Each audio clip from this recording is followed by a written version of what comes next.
teman-teman perlu memahami keadaan kita kan udah karena nggak untung aja, mendingan kita jangan tahu kali ya Pak Edi ya.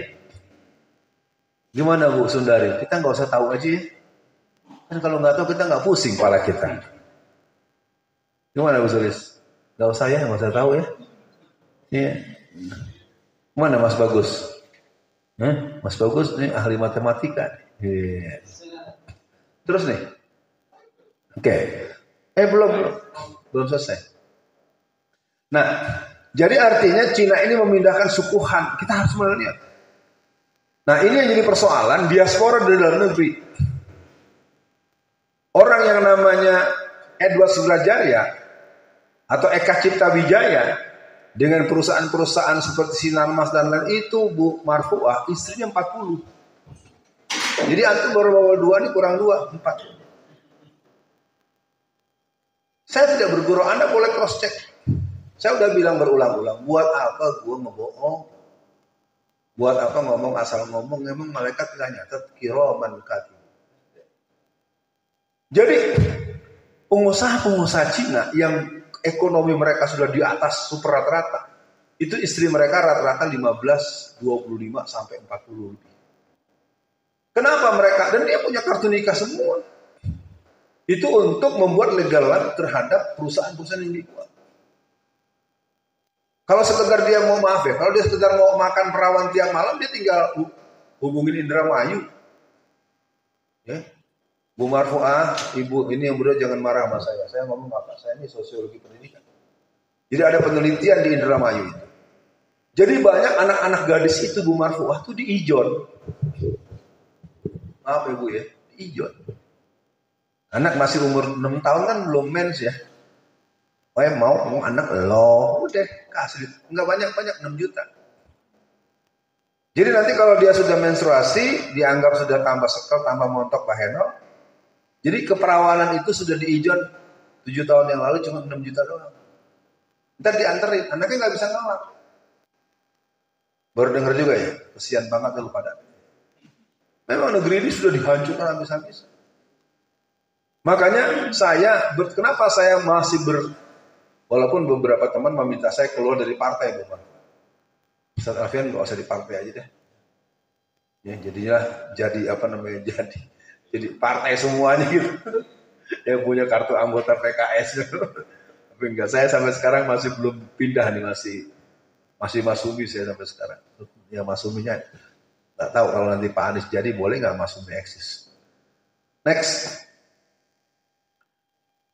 Orang Hakka, saya nggak tahu maksudnya di mana itu, adalah satu kelompok Tionghoa Han yang terbesar di Tiongkok. Bahasa yang digunakan adalah bahasa Hakka. Di Indonesia umumnya dikenal dengan bahasa jumlah orang Hakka sendiri diperkirakan berjumlah 30-45 juta di seluruh dunia. Orang Hakka di Indonesia terkonsentrasi di daerah Jakarta, Aceh, Sumatera Utara, Batam, Sumatera Selatan, Palembang, Bangka Belitung, Lampung. Jadi yang perlu dipahami teman-teman, mereka ini adalah ius sanguinis. Cina itu diasporanya diaspora darah. Beda dengan orang Arab. Habib Rizik walaupun lama di Mekah, dia pulangnya ke Indonesia. Gitu Mas Edi. Orang Arab itu kalau sudah tinggal di sebuah daerah, dia akan darah air mata dia. Dia akan pulang ke situ. Beda sama orang Cina. Saya ingat kok musim kampanye waktu pertarungan Ahok dengan Anies Baswedan. Saya mengisi di sebuah masjid besar namanya Baitur Rahim. Tanya, saya Cina, saya ASN, saya PNS, saya siap bela Ahok. Gitu. Jadi orang Cina itu dalam sistem jaringan kehidupannya namanya diaspora darah. Mereka nggak ada urusan. Makanya kalau menurut Ustadz Jazir, orang Cina itu memang warga negara Indonesia. Tapi dia tidak mau ngaku sebagai bangsa Indonesia. Nah makanya buat kita, kalau lalu saya mencalonkan diri jadi gubernur Jawa Tengah, lalu masih ada yang nolak dengan alasan saya ini orang Padang, lu goblok aja lu. Mau Cina? Ya udah Cina aja. Lu mau maju, gue bantuin. Karena kita gitu, orang maju nggak boleh, lu sendiri kagak maju. Giliran Cina sama Kristen nggak apa-apa. Lu sampai 2 periode si FX, tolol kan orang Solo nih. Mana orang Solo yang tolol-tolol? Masa 10 tahun wali kotanya Kristen.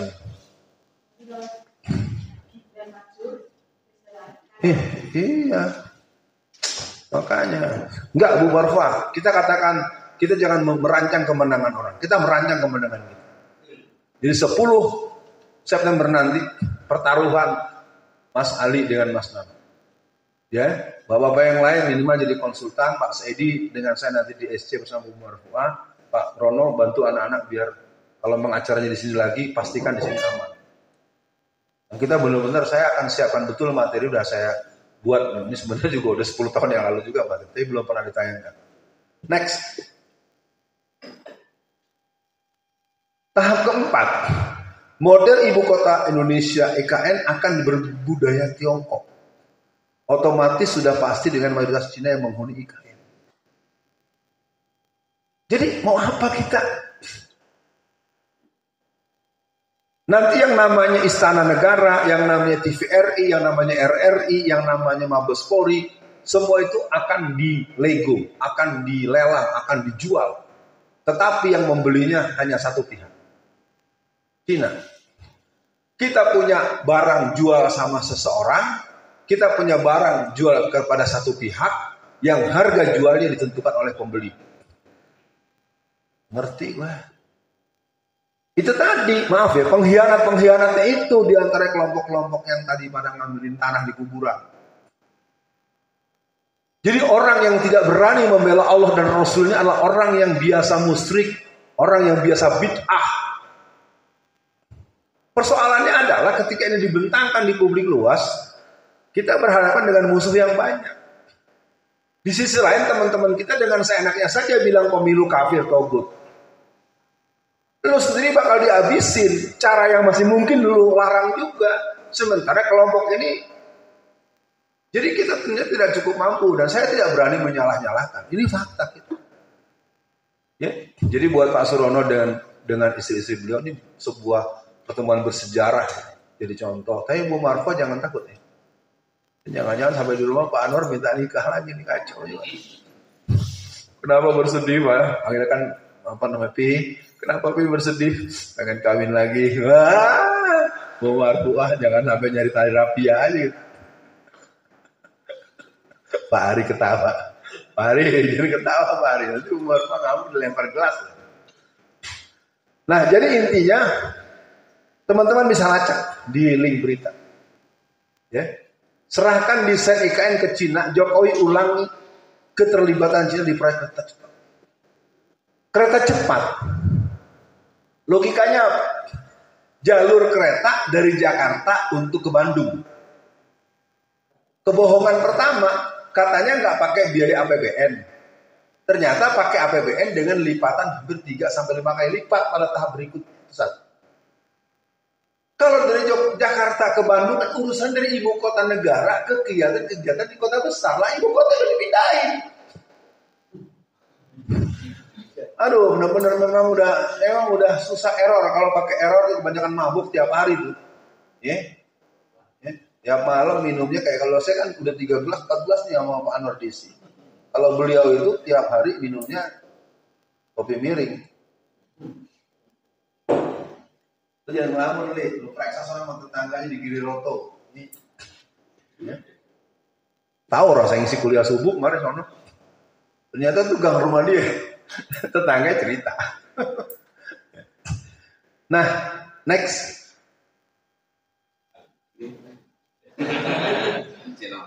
Keputusan si Jokowi meminta Cina menyusun detail desain ibu kota negara ini disayangkan banyak warganet.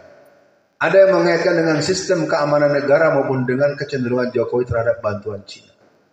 Kritikan yang sama diunggah pengamat kebijakan publik Gigin Praginanto yang khawatir Cina akan merancang sistem pertahanan dan persenjataan.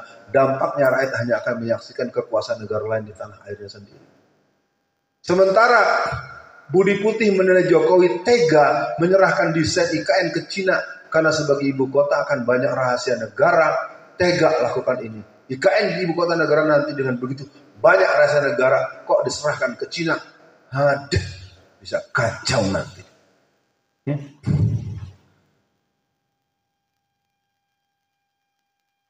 Next. Tahapan kelima, 70% kawasan pusat pemerintahan IKN di Nusantara bakal dihuni ASN. Prek. Sejak tahun kemarin sudah 12.000 orang yang dikirim. Mereka kasihan tidur di tenda nih. Tendanya pun tenda anak pramuka yang kena angin sejumlah mentak terbang. Pramuka ini anak-anaknya bukan para pembinanya.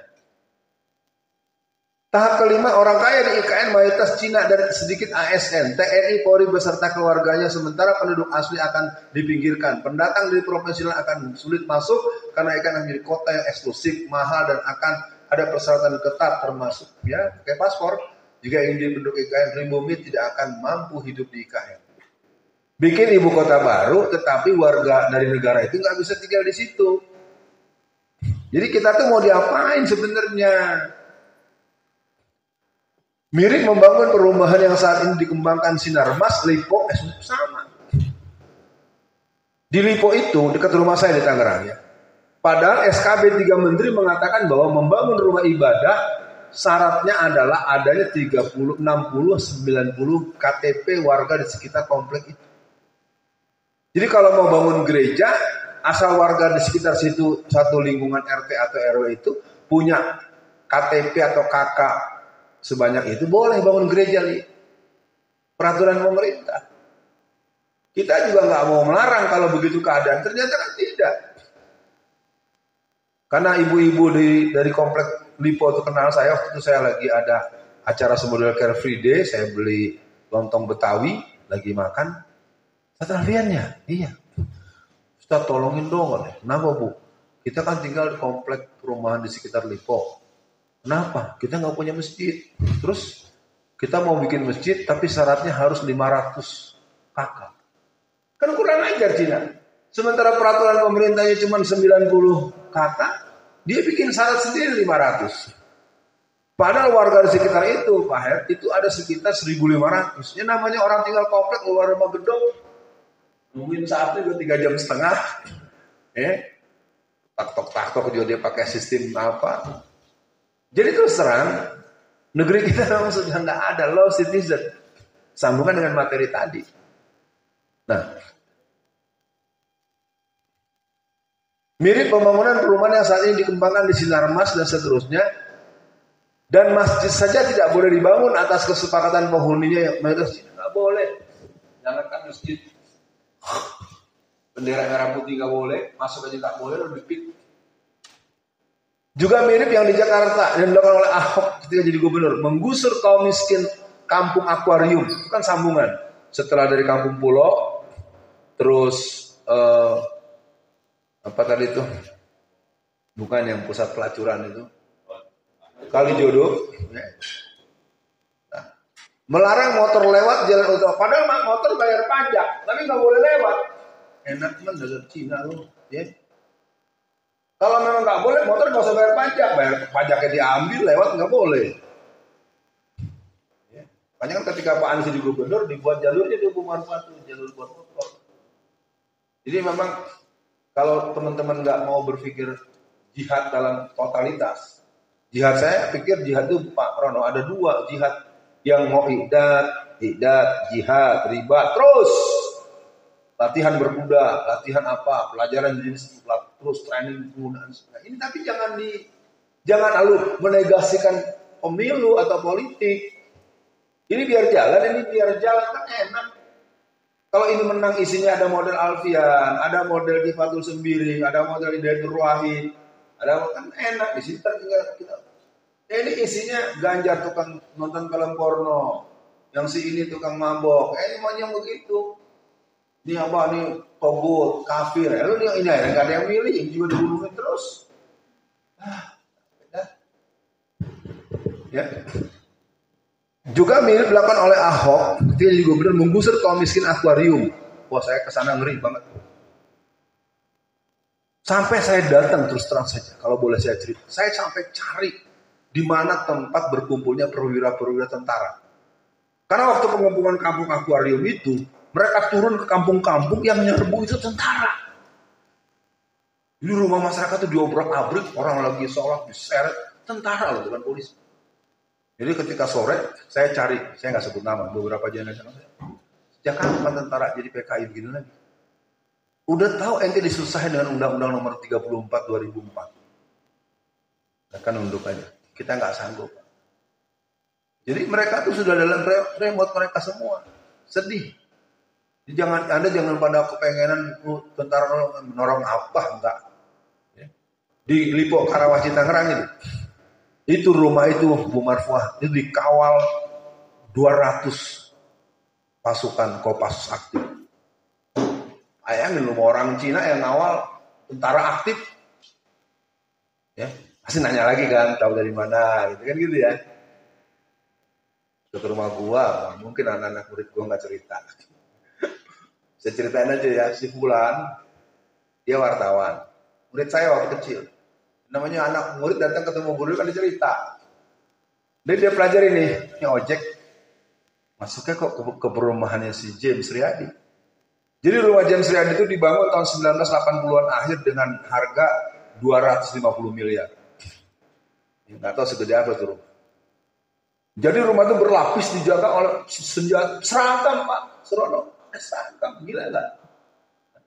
Jadi si Fulan ini naik motor. Motornya motor keluarga, motor pembantu, ART, AE, pokoknya gitu. Jadi karena dia masuk gitu, nah dia bawa kameranya di tasnya nggak terlalu besar. Di dalam pas dia foto-foto ketahuan. Ya, dia bilang, dia akan panggil saya Kalfian. Kalfian untung saya masih selamat, kalau nggak saya dibunuh. Itu sempat muncul beritanya tuh di majalah Hidayatullah. Mega proyek kristenisasi. Jadi gerakan kita itu kan walan taradu ankal yahudu ala nasara hatta tatabba milatahum. Di mana Allah katakan dalam ayat lain wallazina kafaru ba'duhum awliya'u. Dalam surat Al-Maidah ayat 82, di antara orang yang pihak yang paling memusuhi kamu adalah orang-orang Yahudi. Nah, ini semua ternyata jadi saya nggak paham. Ketika ada ruhama'u bainahum asyidau alal kufar. Ruhama'u bainal kufri asyidau alal mu'min. Iya, ngawur ya. Kelompok salafi fikir itu.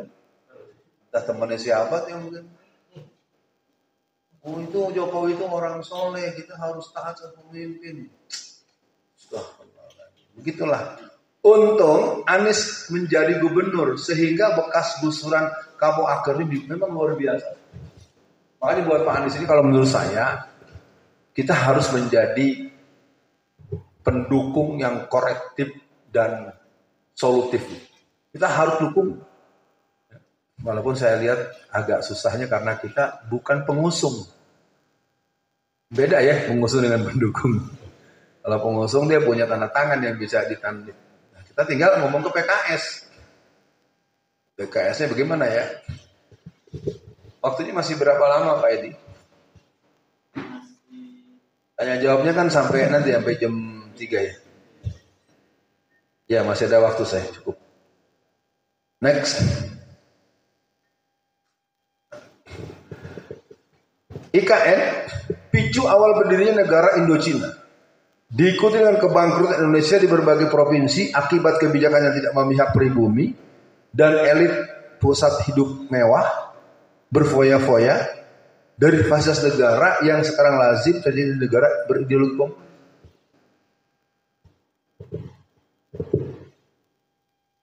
Kalau mau kita telusuri misalnya peledakan bom Bali, saya sempat 56 hari bersama dengan Ustadz Ali Imran.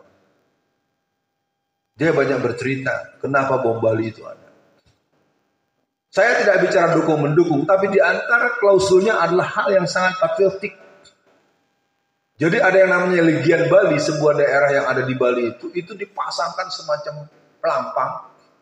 Bukan baliho Pak Agus, bukan spanduk, tapi semacam papan nama yang permanen. Judulnya apa?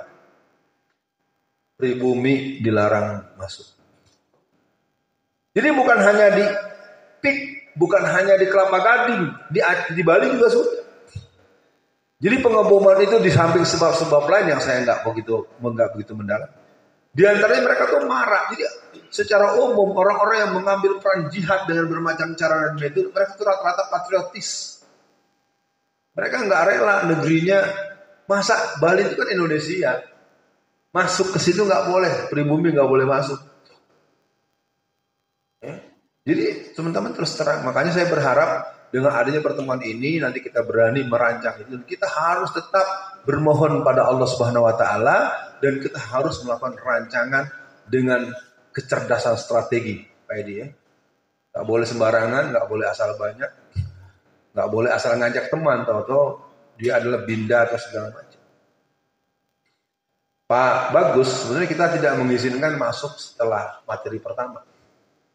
Ya, ini asli saya katakan pada Anda. Karena Bu Marfuahnya sudah mengambil keputusan, ya. Terima kasih pada Bu Marfuah. Ya. Jadi ini real, ini bukan animasi, bukan dibuat-buat. Jadi mereka buat di mana-mana sekarang. Makanya saya selalu katakan di mana kesempatan buat teman-teman di sini dari Karanganyar, dari Solo, apa nanti kita ke Banjarnegara. Kita harus mulai menggelorakan strategi yang bersifat lokal. Lokal strategik, tetapi bukan sekedar ala kadarnya. Pokoknya lu masuk ke kampung Karanganyar, ada 35 majelis pengajian, lu gua habisin semua. Nah itu pembicaraannya bukan saya lagi.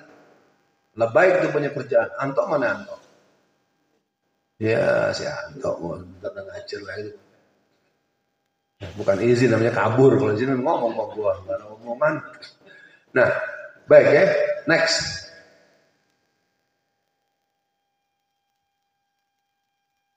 Terjadi pemberontakan di tiap daerah dan banyak provinsi yang ingin merdeka sebagai protes kebijakan pemerintah komunis yang otoriter seperti negara komunis Cina dan Korea Utara. Jadi lepasnya Papua dengan UPM ini adalah kerjaan PRD, kerjaan PKI.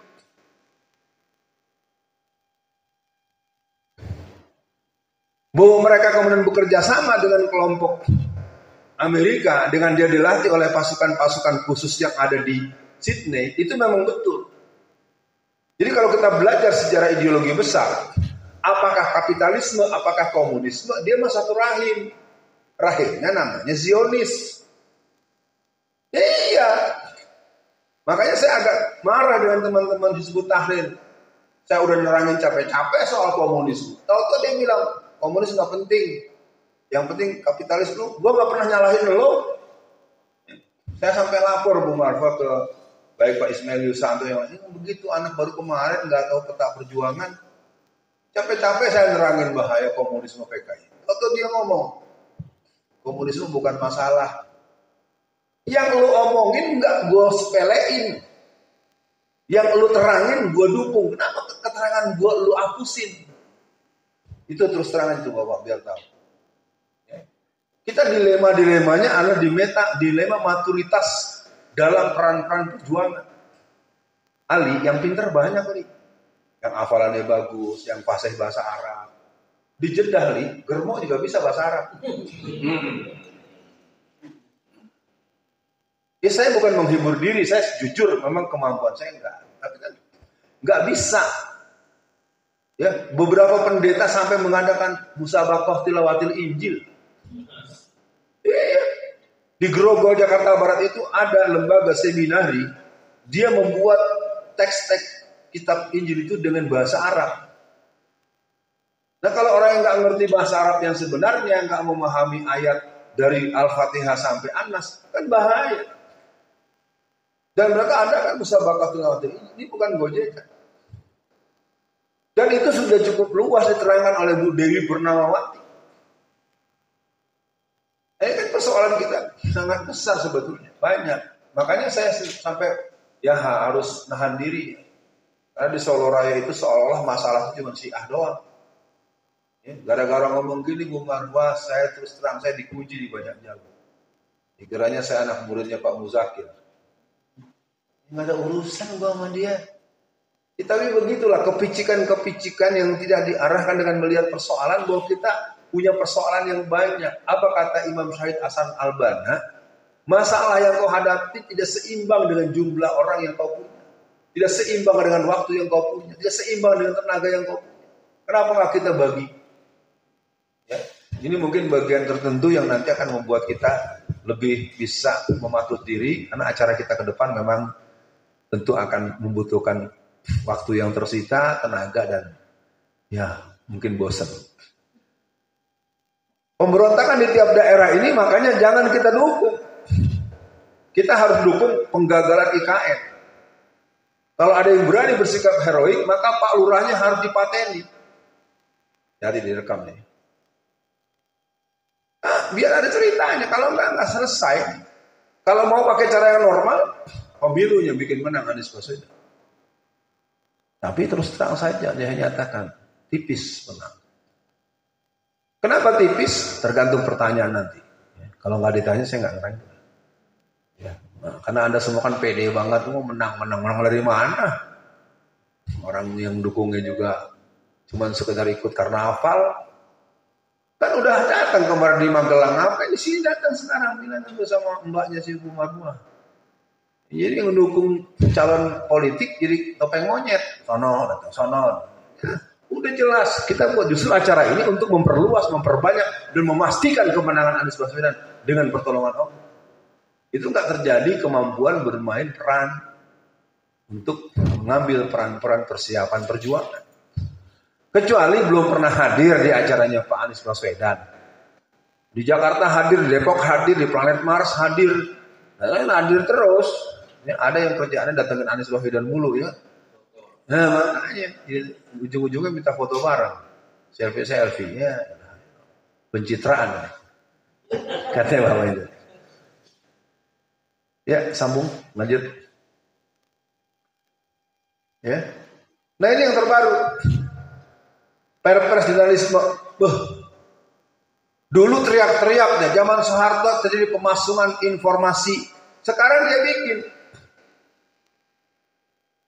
Nanti para pembuat konten-konten kreatif, konten-konten channel nggak boleh, harus lapor dulu sama nanti kalau dia dapat ini honornya harus bagi-bagi. Ini kurang ajar. Terus sekaligus maksa omongan orang, melarang orang punya pendapat yang bervariasi, sekaligus jatah orang tinggal. Makanya Deddy Corbuzier yang biasa dapat 5-7 M per bulan udah mulai ngamuk-ngamuk. Lagi Pak Mufti di channelnya banyak bener ya. Berapa miliar Pak Mufti sebulan? Ya. Tahap ke-8, demi mempertahankan kekuasaannya, pemerintah pusat menerapkan kebijakan yang super ketat dengan membatasi media sosial seperti Google, Twitter, Instagram, Facebook, WhatsApp, mirip yang terjadi di Cina dan Korea Utara sekarang. Jadi keadaan kita hari ini sebetulnya sudah sedang menunggu saat penyembelihan. Maka saya berharap teman-teman berhitung. Sekarang anggaplah Agustus sudah berlalu, karena udah tanggal 20. September, Oktober, November, Desember, Januari, 5 bulan. Pesan saya buat yang laki-laki, jaga sholat malamnya. Laki-laki nggak ada minusnya kan? Ya. Lagi yang udah tua tuh udah pada mau mati-mati, jangan susah sholat malamnya. Sholat malam dijaga. Mas Yono bisa? Iya. Ya, 2 rakaat, 1 witir, gak apa-apa. Berdoa. Saya bisa nggak? Waduh, insya Allah ya. Ali udah lain, Ali makomnya lain. Oleh khususan ini ya, ketua panitia tanggal 10. Honornya berapa itu? Jadi di tahap ke-8 ini harus direnungan. Perpres ini jurnalistik berkualitas. Kalimatnya keren banget. Kalimatnya keren. Perpres jurnalisme berkualitas dianggap ancaman ekstensi media cyber dan konten kreator. Keren. Nanti orang-orang nggak boleh ini, nggak boleh itu. Kalau ngomong, saudara-saudara, Jokowi anak soleh, si Gibran anak yang pinter, hafal 31 juz. Harus begitu nanti, harus isinya harus puji-pujian. Kalau Kim Jong Un, wah ngeri. Ya, istrinya bisa ganti persekian waktu, istri barunya putus dengan keluarganya, nggak putus alamat, putus nama, putus nomor kontak. Ini mengerikan. Memang, cuman sayangnya memang diakui Korut itu punya hulu ledak nuklir. Sama dengan Ukraina dulu sebelum pelawak jadi pemimpinnya. Ya. Ukraina pernah sempat punya 9.000 hulu ledak nuklir. Dikelecehin apa sih bahasa Jawanya? Iya, ini kayaknya gini. Saya Bu Marfuah punya barang nih harganya 500 juta. Tapi Bu Marfuah senang sama bakso Kadipolo gitu ya. Ini saya kasih bakso Kadipolo. Ibu semangkok saya kasih 20 biji deh. Saya ambil tuh. Gitu kira-kira tuh, dikelecehin. Padahal barang dia ini udah mahal, berharga dan sangat menentukan. Kan dalam teori perang, kalau kita dengarkan penjelasan Gus Baha, dalam sebuah perdamaian antar negara, ketika persenjataan kita siap, pasukan kita siap, dan jenis persenjataan kita paling modern dan mematikan, maka musuh yang akan menghitung untuk berdamai dengan kita. Kalau mau damai, persiapan peperangan sesiap-siap, baik pasukannya maupun persenjataan. Baru ada perdamaian. Kita nggak punya apa-apa, ngajak damai dengan musuh, jadi habisin. Indonesia udah 12 kan? Nggak tahu tuh doa yang di mana tuh, yang kayaknya suara Pak Adi Hidayat ya, yang di tepi laut itu, yang doa setelah pendidikan 7 bulan Kopas itu. Tapi saya susah melacak nih. Terakhir, halo, lanjut. Salah satu poin, belum terakhir, satu lagi nanti. Salah satu poin berbahaya jika perpres disahkan adalah menghapus berita yang tidak sesuai dengan kode etik. Namanya kode etik, tapi kode ekstrim, kode penutup. Berdasarkan rekomendasi dari Dewan Pers. Jadi ini nggak boleh. Berita soal Bu Marfuah nggak boleh. Berita soal goyang dompet boleh. Berita soal siapa lagi? Nggak boleh. Bu Sri nggak boleh. Yang boleh soal si ini. Jadi terus terang aja gitu. Artinya Dewan Pers bisa menghapus konten apa saja yang dianggap bertentangan dengan BOS dan Dewan Pers. Padahal bisa saja berita tersebut tidak hoax, namun di label hoax. Sehingga Dewan Pers akan dianggap sumber kebenaran dan yang lain salah. Jadi teman-teman ini kalau dibilang udah dibagi-bagi. Ini buat ini. Padahal Dewan Pers yang paling teriak-teriak tentang kebebasan pers. Dan kalau ada yang mau melacak rekam jejak digital saya, itu kan pernah saya dengan ditemani Munarman untuk mohon maaf dalam artian untuk tidak ribut dengan Nezar Patria. Dan Nezar Patria silakan melacak sekarang jadi apa dia? Dia kan sekretaris Dewan Pers, walaupun memang udah gak ada hubungannya ya. Tapi kan ada akar sejarahnya karena dia pernah jadi pengurus inti PRD. Tahapan ke-9. Sebelum Indonesia dikomuniskan Cina, solusinya rakyat harus cerdas dan jangan mau ditipu dengan sinetron pencitraan rezim korup dan PDIP. Sudah terbukti 2 periode negara bangkrut, semua BUMN dibikin bangkrut, negara banyak hutang, akibatnya rakyat diperas dengan aneka pajak, BBM naik berlipat, premium yang dibutuhkan rakyat kecil diganti dengan Pertalite, yang sebentar lagi akan diganti dengan Pertamax.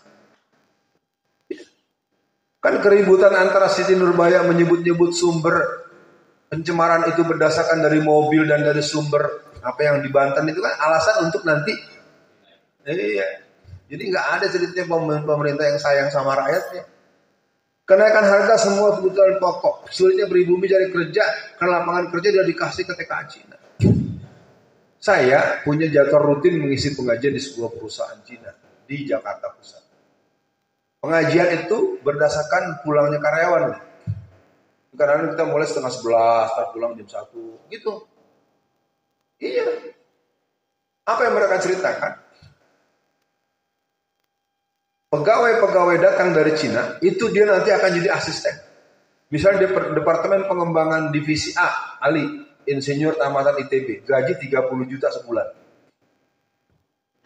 Ini Bung ASN, 3 juta sebulan banyak atau sedikit? Ibu akan bilang banyak, tapi dia kerja jam 1 paling cepat kalau belum selesai harus ada di kantor, jam setengah 6 di kantor. Nanti Cina-Cina itu akan jadi second line dia, jadi deputi dia, wakil dia. Cukup 3 bulan Bu Marfuah, dia langsung berubah jadi anak buahnya. Padahal dari Cina anak ini SMA aja nggak tamat. Efeknya apa? Gajinya tuh kalau yang Cina itu bisa sampai 10 kali lipat. Jadi kalau ini 30 juta, ini bisa 300 juta. Setiap Jumat sore mereka akan dapat uang 15 sampai 25 juta untuk uang main perempuan. Resmi kan? Jadi saya melihat benar Cina. Makanya kenapa saya ceramah tuh? Ya tapi kemudian ketika saya di penjara juga kan akhirnya kebanyakan orang anggap saya ini. Makanya kalau jadi musik jangan kasar. Itu terus kok yang saya dengar. Dan soal kasar, ya namanya Buya Hamka aja lemah lembut di penjara juga, disiksa juga. Ada kalau untuk orang yang nggak suka sama nilai-nilai hak begitu. Nah, jadi tahapan ke-9 ini sekarang sudah mulai ada di beberapa tempat. IKN itu nanti akan menjadi semua pusat perkantoran yang mewah. Karena seluruh perencanaannya akan dibuat oleh insinyur-insinyur dari Cina. Seluruh karyawannya didatangkan dari Cina. Tapi penggunaan biayanya atas nama utang Indonesia. Tapi kalau sudah jadi nanti Indonesia nyewa sama Cina. Saya nggak ngerti ya. Ketololan apa lagi yang ada pada kita. Harusnya kan yang paling gregetan dengan situasi ini anggota DPR.